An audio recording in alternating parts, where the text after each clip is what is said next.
What's up, guys? Cade Klubnik here, quarterback, Clemson University. Great time hanging out with the guys with Pure Athlete. You go to Mercedes-Benz Dome to start the year and get throttled by Georgia. Yeah, it sucked. We had a lot of confidence going into that game, and we didn't play very good. Coach Swinney, he's been out there kind of on an island by himself with his transfer portal. As a player, how does that make you feel? We got some transfer portal guys this year. College football is a business, yes, but it's kind of a family business. What advice would you give to kids about what's important in the decision, thinking about where am I going to go to college? I dreamed of playing college football my whole life, and I never dreamed of doing it to make money. What's it like playing for Coach Swinney? Is there freedom in it? He has a standard, and the people in this building will either reach the standard or, might not be in the building. You were kind of waiting on an offer from Clemson and really kind of rely on your faith. In like a 3-day period, 3 out of my top 5 schools all got commits. Like boom, boom, boom, boom. I'm like, oh man, I don't know what to do. Before we get to the podcast, if you have middle school or high school kids that play sports and you don't want to fundraise like me, we got you covered. My buddy Chris Carneal owns Booster. Chris? We help schools and sports teams raise funds in a super fun and engaging way. In fact, the last 22 years, we've raised $750 million, and we can't wait to help you. Choose booster.com. Welcome back to Pure Athlete. I am Jeff, along with Britt and Brad. Gentlemen, football's over. I know. It's kind of a dark time to be a sports fan. I mean, I guess unless you're an NBA fan, but which is kind of hard to be one in Atlanta here. So yeah, it's kind of depressing. Taking a shot at the Hawks, I man. mean, Hey. I think I've got the right to. We're not getting any Hawks guys on here now. No, that's for sure. Well, at least it ended on a high note this past weekend. Game. Great game. I'll tell you this, the Eagles defense was incredible. Yeah. And I know for a lot of Georgia fans around here, I'm sure you've heard it, that's a lot of their entire defense. team. Yeah, their defensive guys. But, I think Mahomes showed you that you can have a bad day every once in a while. And I mean, that stat about there wasn't one blitz is just unbelievable. They just got pressure the whole time, man. It dominated. So now we got to wait till at least March Madness. Yep. And actually the guy coming on today, he's from, of course, my favorite school, guys. So I'm a little excited today. But Clemson basketball is also rocking right now, man. Yeah, So they're making their climb up. But today's guest, we had Dabo on last year, and I've told you I've got a great relationship with him. And one of his favorite players he's ever coached, who's for me, I'm excited. He came back this year for his senior year, but he went to Westlake High School in Texas, 3-time state champ, and of course, Drew Brees, tons of other great quarterbacks there. But I think more than anything, man, when you watch this guy lead a team, when you watch how he's battled back from adversity the last few years, I think that's what I'm most excited to talk to him about. And, of course, I think he's going to lead Clemson to the national championship next year. That's my personal opinion. But, Cade Klubnik, thanks for joining us today, brother. Absolutely. So stoked. Appreciate y'all having me on. Let's go. So tell us what's it like being a quarterback in February? What are you doing up at Clemson right now? Man, well, it's a nice rainy day today. It was 45 walking to class, but yeah, my day today, woke up at 6 a.m. I had strength and conditioning this morning, so got some speed work in, and then we had a lower body day today. But yeah, right now in this kind of time of year, it's just a lot of kind of building back a lot of the strength and conditioning kind of stuff that we do. So a lot of weight room stuff, and then getting ready for mat drills. We start tomorrow actually, which is just kind of our mental, physical toughness kind of week that we go through. That's super fun. And then we start spring ball in like 2.5 weeks. So but right now, just for me, I'm going back, watching games from last year, seeing what I was good at and seeing where I got better from the year before, but then seeing what I was bad at, honestly, more of, to see, hey, what were the things I wasn't very good at, and taking them with a, perspective that I want to go get better, and how can I go get better those things this spring. So it's a fun time of year for me. I think that, my 4th time doing this, it's been different every year, but it's exciting. It's fun. Do you set goals for yourself, or if you do, when do you do it? Yeah, I mean, I set goals. I mean, honestly, being a skinny guy my whole life, one of the biggest goals is probably weight goal. So that's always a big one that I kind of set. Kind of what I want to be by next August. When I showed up to Clemson, I was 178 pounds. Wow. Now I'm 206. My goal, I got up to like 210 in August of last year, and I want to be about 213, 214 for next August. So that's one of the goals for sure. And then just working with my quarterback coach and just, kind of what I was saying, figure out, what I was good at, what I was bad at, what I want to improve on, and kind of setting those goals and saying, all right, if my screen routes to the right, just a little 8-yard throw, but, you'd think that that's the easiest throw ever. But, even Joe Burrow misses those sometimes and stuff like that. So, whether it's stuff like that or that, my goal for this spring ball or these 8 weeks is I want to get really good at those, and a throw that I might not make a lot in practice, but they'll come up in games and stuff like that. So I'm really kind of doing a deep dive into last season. So that was a long drawn out answer. No, that's great. Cade, you're doing something that doesn't happen a lot these days. It seems like, especially for top tier quarterbacks, you're coming back for your 4th year, and you're at the same school that you started at. Might be the last guy that ever does it. I know. I mean, which we love. Yeah, no, for but sure. Tell us your thought process on both of those things. Yeah.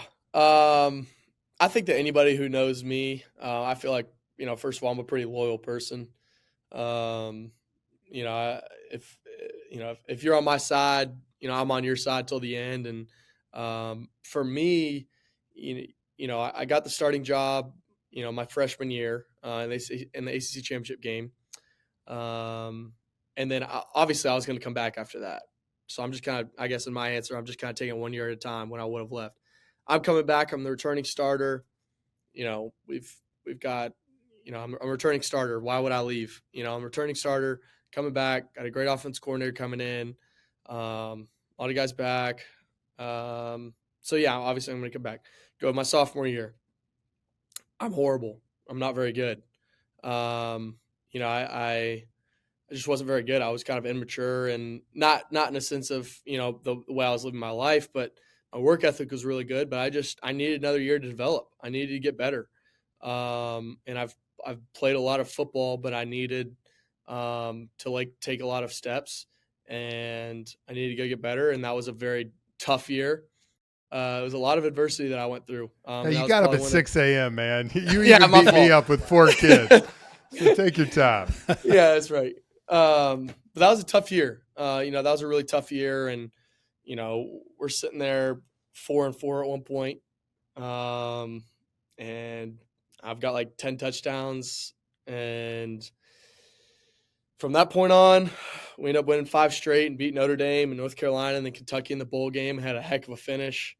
And that was really fun. And, obviously had some teams reach out and stuff like that. But I think that I kind of just looked myself in the mirror and said, all right, Cade, you got to go get better. And you need to, put your head down and just go to work for the next 9 months. And I think for me, also a little side note is, I dreamed of playing college football my whole life. And I never dreamed of doing it to make money. I dreamed of doing it because that's what I want to do. I want to run out on a football field in front of 100,000 fans and play the game I've been playing since I was 3 years old, and not to go make money. And I think I kind of had just to remind myself that perspective of that's the dream I've been chasing. So after my sophomore year, sure, I had some teams call up and ask me to come and blah, blah, blah. But I'm like, no, I'm staying here. I need to get better. I trust in Coach Swinney. I trust in Coach Riley. I need to put my head down and I need to go get better because there's a lot of people depending on me. But I think one of the biggest things after my sophomore year which was exactly a year ago, was Coach Swinney pulled me into his office and told me, hey, I got quarterbacks that want to come play here too. I got players wanting to, come play at Clemson and come replace you, blah, blah, blah. And he told me, I believe in you and I trust in you and let's go to work. And it's one thing to have a couple people in your ear saying this or this, you should leave. But when the head coach comes up and tells you that he believes in you after you just had a not great year, that kind of just flips something like, I want to go play for you even harder. I want to go to work for you even more. So, put my head down, just didn't give two craps about anything last year in terms of people's opinions outside of this building. Just went to work and, obviously made a big leap in my work in my play from my sophomore and my junior year. And then had a big decision to make, I guess just over a month ago on whether, I was going to move on, go to the draft or come back for my senior year or, other schools still calling. And it was an easy decision. We're returning almost 9 starters on offense, just about 9 starters on offense, probably 7 on defense. And we're bringing everybody back, third year in the offense. And I told Coach Swinney on the day that I committed that I'm, he offered me and I committed on the spot on the phone call. And I said, I'm coming to win a national championship. And, that's something that is still, sitting on the table for us. So that's why I came back and that's why I didn't leave for the year by years. I love this place so much, and it's a place that, I've grown so much as a man and as a player and so much, but I want to take the leap that I took from my sophomore and junior year, I want to double that leap and go take another one. So stuff that I wasn't even doing a year ago, I'm doing now. So I want to just go take another leap and go get better again, because I know I have to be. That's awesome, man. I love that. Yeah. Before I got one more question before we kind of circle back to you as a young boy in Austin. A lot of what we talk about this with parents and kids is what you talked about, battling through adversity, right? There's so many kids. I got 4. He's got 4. He's got 6. Not trying to make fun. You just got a lot of kids, but I didn't take it that way. Yeah, but we always talk about, right? You want to see your kids battle back. You want to see them grow through the lows. So I want to ask you one question, not from last year, but so you battle all this offseason, right? You get ready, high expectations, and you go to Mercedes-Benz Dome to start the year and get throttled by Georgia. And how did you mentally, and this is for a lot of kids that have something they've worked so hard for, what did you do mentally to have to tell yourself on Sunday morning, like, there's still 11 football games left, there is still a team? Because I got to imagine that was a long bus ride back to Clemson. Yeah. It sucked. Yeah. It sucked. Because losing sucks, because, there's 365 days in a year, and at most you get to play 16, maybe 17 at most. So let's say you play 16, you still got 349 days that you got to go to work every single day for only 16 opportunities. So I think after that, I remember talking to my teammates in the locker room, just brought them all in, and I said, guys, I'm showing up tomorrow. I'm showing up on Monday. I believe in this team more than I ever have. We had a lot of confidence going into that game, and we didn't play very good. But I believe in y'all more than I ever have, and we have what it takes. And I'm showing up on Monday, and I'm getting everything I have. And I'm going to show up the next week. I'm going to show up the next week. I'm going to show up the next week. Everything that I have for y'all, because, y'all are depending on me. And we've just gone through the whole year together of going to work every single day. And I'm not going anywhere. And y'all are going to see more juice out of me than y'all have ever seen. And my goal as a leader is to show up the same on Monday, whether win or loss. I want to show up with the same juice, the same attitude, the same everything, whether we're playing Georgia or Furman or whoever. My work ethic is going to look the same, and that's something that I strive to do because it doesn't matter who we play. I want to show up the same. So when it comes to bouncing back, you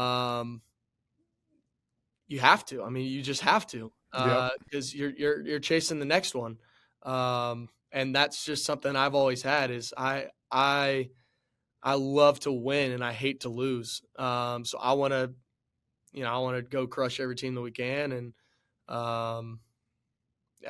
you got to bounce back. You got to bounce back, and that's really what it comes down to. And it's a mentality at the end of the day. Everything's a mentality. So, Coach Swinney is he's been out there kind of on an island by himself with this transfer portal world, and I'm going to stick with my guys that I recruited. As a player, how does that make you feel? And because a lot of people say, "Oh gosh, these guys want more guys, more talent coming in." But as a guy who was recruited by him and told, "Hey, I'm recruiting you to stay here for 4 years," how do you feel when you hear that Coach Swinney's like, I'm not going to go in the portal"? And I know he's gone a little bit in the portal this year, but for the last 3 years he hadn't. Yeah, I think that he just believes in his guys, and that makes. I'll just say this. So we got some transfer portal guys this year. We got a linebacker and a defensive end, and we got a couple guys, and I'm sitting there talking to these guys, and they're from Purdue and Alabama, and JUCO school, and I can't even remember the name of the school. It's like 5 words long, but I'm sitting there and I remember one of them saying, like, dude, everybody just like loves it here. People love to be here. And like, we haven't even started practice yet. Like, we're just doing workouts and meetings, not even meetings, just like eating together and stuff. And everybody's just so happy to be here. And I think that that's just the culture that Coach Swinney's built. This is not just college football is a business. Yes. But it's kind of a family business in the sense that people love to be here. You can walk through any hallway in the whole facility and somebody's going to say hi to you and ask you how their day's doing or whatever. Like, people truly enjoy being here. So sure, we're not bringing in a lot of guys, but we're also not losing anybody because everybody loves it here. Nobody wants to leave. So, with Coach Swinney, he's loyal to the people that are here because, his transfer portal, like what he likes to say is in the locker room. If you're not good enough, we're going the other guy in the position group because, hey, we recruited you to go be the best that you can be, and that the best as you need to be is what we need. So that's, that I love it. I think it's great. And whenever we do get guys out of the portal, it's because, we're short on depth and a guy left or 2 guys left, and we need to fill those spots, and let's go get a dude, and I feel like the Coach Swinney does a great job with it, and I love it. So. Yeah, that's great. We love that too. We loved having him on talking about that and investing in players. I want to go back to the adversity question, and we're going to get into your youth sports. But you played at a big time high school, and you were super successful. And I may be wrong, and you may tell us in a little bit, but I'm going to guess you didn't have as much adversity in high school as you faced when you got to college. And the answer you just gave us was such a mature answer that I feel like you can only give if you go through it. Where did that come from? How did you learn that? Give us a little insight to kids who, some of them are going through it in high school. Some of them may go through it when they go to college if they play, or in any facet of life you're going to go through it. To talk a little bit about that, if you will. Yeah, I definitely did not go through it in terms of losing games in high school. I never lost a game in high school. I never lost a game in middle school. That's not a bad percentage. Going 4-4 was the best thing that I could ever ask for in my career. Because it's really easy to lead when you're winning. And it's really hard to lead whenever you're losing because everybody's, it's easy to talk when everything's going well. It's just words are flowing, everybody's talking, blah, blah, blah. But when you're losing a lot, and especially the standard that is here, it's very quiet and nobody wants to step up. And Taj Boyd always says, 100% of people would say, if you ask a group of people, 100% of them would say that they're a leader. But when crap hits the fan, 95% of them are looking for somebody to follow. And the reality is, like, you have to be that person. You have to be the person that steps up and leads in ways that nobody else does. And I feel like I was that's just something that God's kind of blessed me with, is being able to lead whenever it's not easy and it's not fun and nobody else wants to do it. So where I think that came from, I think probably at a young age growing up and, being the youngest of four and my oldest brother being 10 years older than me, my sister being 7 years older than me, my other brother being 6 years older than me, and just kind of, having to fight and scrap for every little win that I could get growing up. That's probably where it really started. But I think that I've always kind of had a little bit of an underdog mentality to me. That, I was never really the biggest guy. I was really always pretty skinny and not that very strong. So I had to just be one of the smartest kids on the field and, know what I was doing. Then my mechanics had to be very good. And I kind of leaned on that. And then my speed later in my career.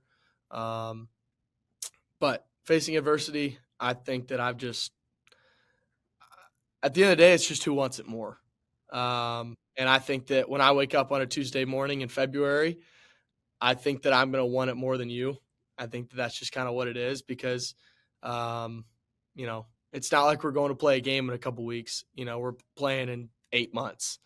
And this is not fun stuff that we're doing, but it's going to make us better. So I think that I just – I've fallen in love with the grind, and I've had that since, 6th grade. I've always loved it, and I've loved all the work that has to, come with it, and all the hours that nobody else wants to do and nobody else sees, but I've always loved it, and that's just kind of something that makes me me, I guess. Love it. You ready to run down the hill? Yeah, absolutely. I might fall down the hill if I had to do it now. But that's actually, I love how you led into that talking about your family because we want to go back in Austin, Texas. You growing up the youngest of four. What was that like for you? What sports did you play growing up, and how bad did your brothers beat up on you growing up? Yeah, I was so my oldest brother's 30 now. My sister's 28, 29, 28, and then my other brother's 28, 27. Oh, they're always somewhere in there. Off. Yeah, 27. But yeah, I grew up playing, football, basketball, and then got to middle school, ran track in high school. My high school is kind of a one-sport school, just a bigger school. So I ran football, or I ran track and played football, and most football players ran track. Did that, and yeah, definitely, did not get handed many wins from my siblings growing up, but it was the best thing for me. I remember days where, my older brother Reed, who was my youngest older brother, it would be 3v1, and I was the one, and it was just three friends versus me. And we're on like an 8-foot hoop, and they're all just dunking on me, and I'm like, what am I supposed to do? I'm like complaining to my dad, like, what am I supposed to do? He's like, I'll tell him to take it easy on you, and it just didn't work. So yeah, it was fun though. Hey, so is it true that your house that you grew up in is literally right across the street from your high school? Oh yeah. 30-second walk. Intentional? No. Did your dad have a plan for your brothers? Like, I'm going to be right across the street from this great high school, or how did you guys get that house there? Yeah, we moved when I was in like 1st or 2nd grade. We moved from another a private school, and we moved to that one. So my oldest brother was going to his junior year. Just decided we needed to make a move, and it wasn't really even for sports at all because my dad played high school basketball and my mom ran track. And my oldest brother played some football but really loved rugby. That was actually his main sport, so he was a rugby player. Wow. Was really good. Loved that at Westlake where he played. And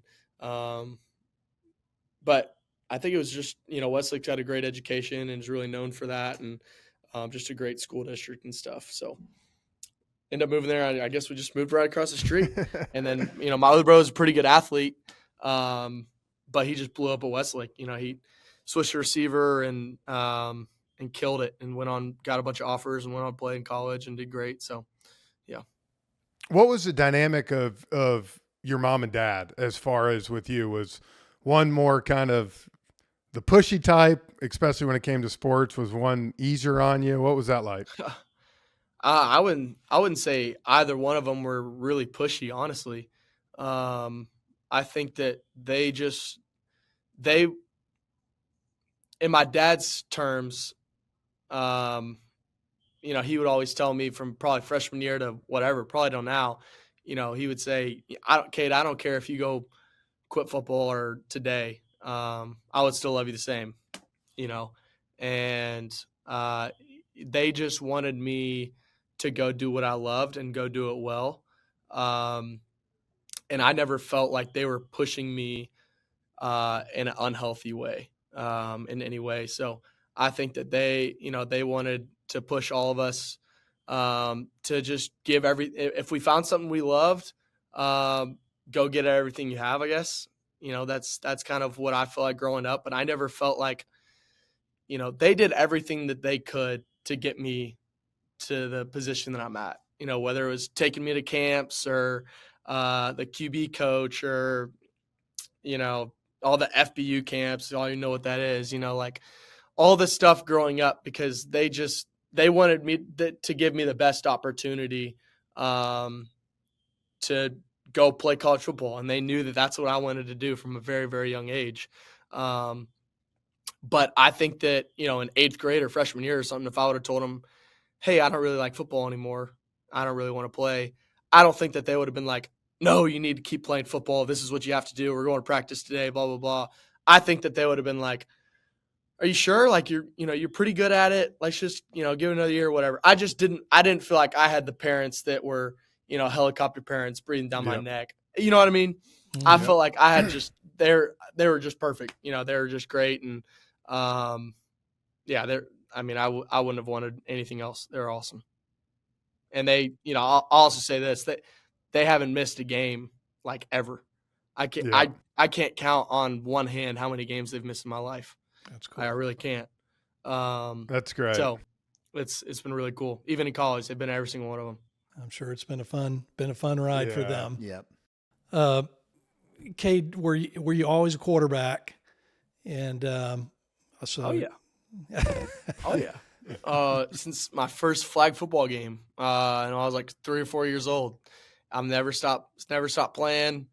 Always been QB. Played some safety in middle school and stuff, but had to retire. Had to retire and go to QB in 7th grade. So yeah, I've always been quarterback. Always loved it. Something about having the ball in your hand every single time. It's awesome. Did you grow up a Longhorn fan? No, I did not. You did not. Both my parents actually went to A&M. Okay. So I grew up an A&M fan till 8th grade, and then I kind of outgrew it. But they never pushed me or anything to go to A&M though. Yeah. Talk about your recruiting process, and I saw a documentary on you where you were kind of waiting on an offer from Clemson and really kind of rely on your faith a lot. And tell us a little bit about just the whole process, and then kind of how you were able to kind of have a peace about the whole thing. Yeah. So my whole recruiting process was over Zooms and FaceTimes and phone calls. So it was all during COVID. I never got to visit anywhere. So after my sophomore year, so my sophomore season, I rotated with a senior, started like 6 games and ended up getting hurt. And then he finished out the year and did great. And, after my sophomore year, before COVID, it's like March, I ended up having probably 6 or 7 offers. By August, I had like probably 15.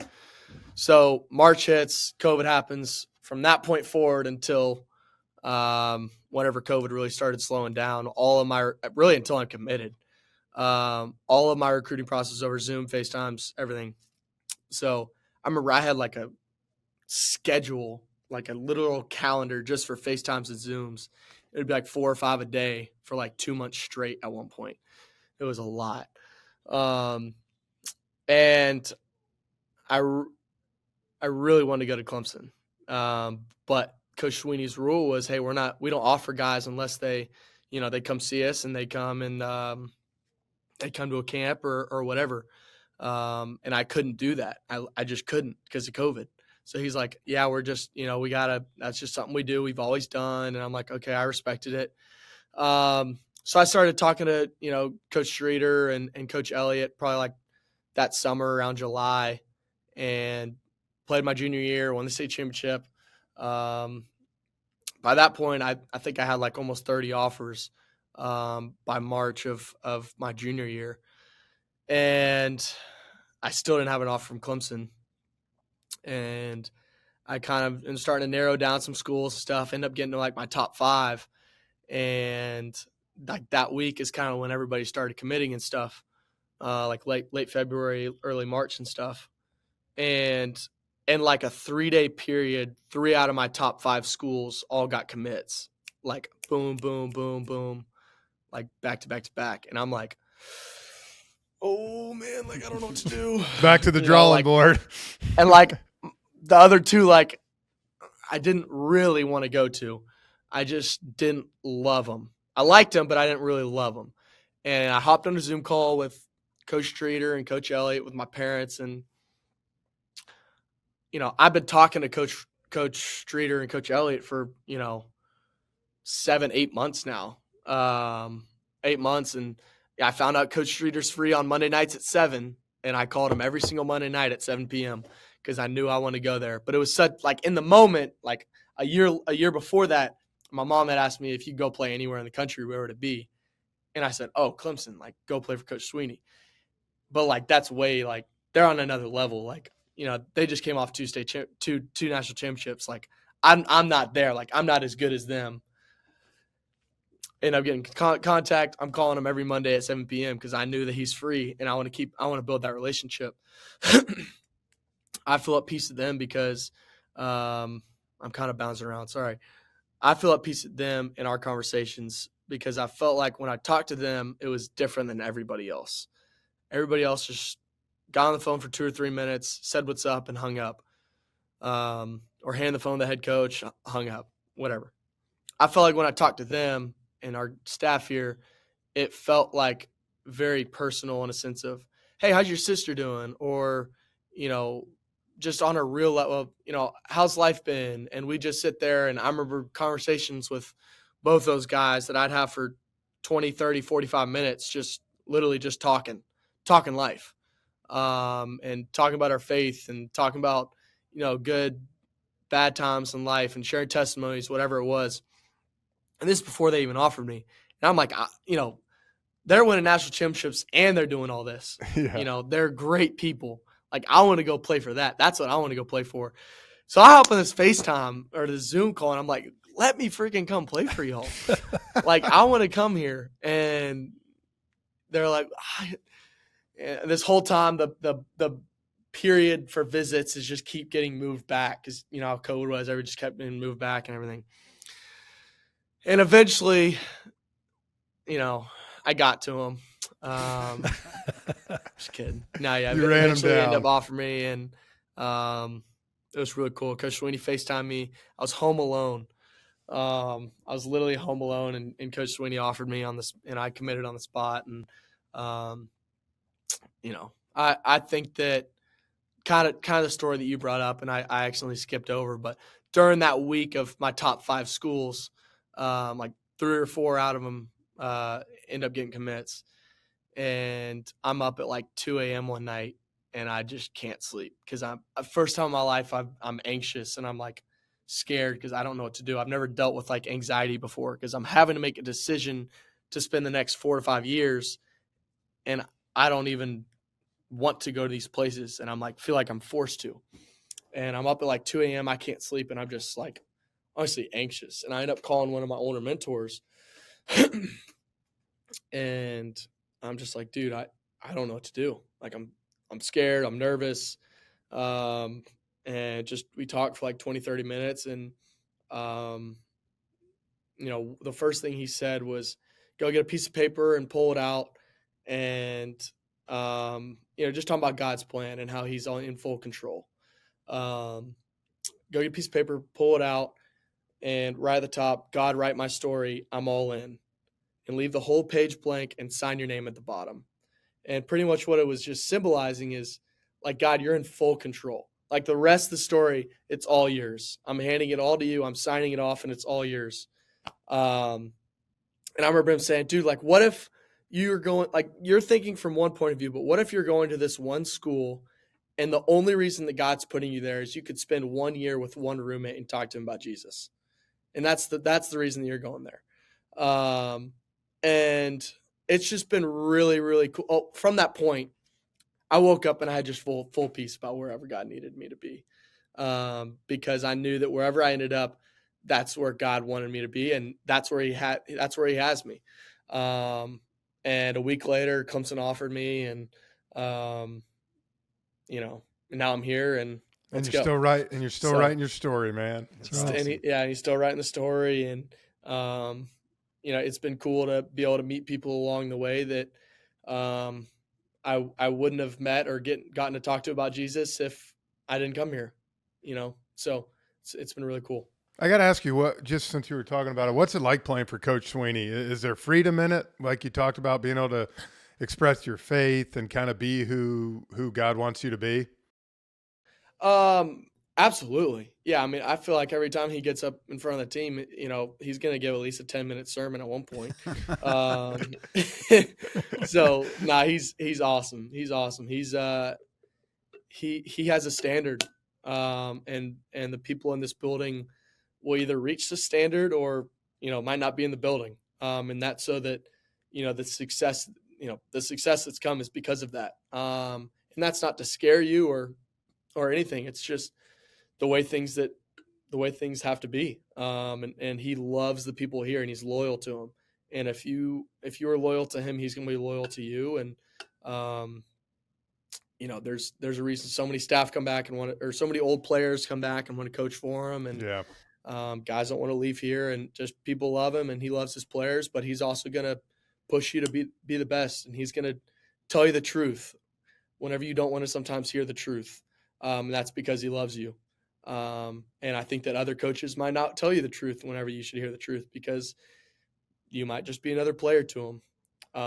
And there's times that I didn't want to hear the truth, but I needed to hear it.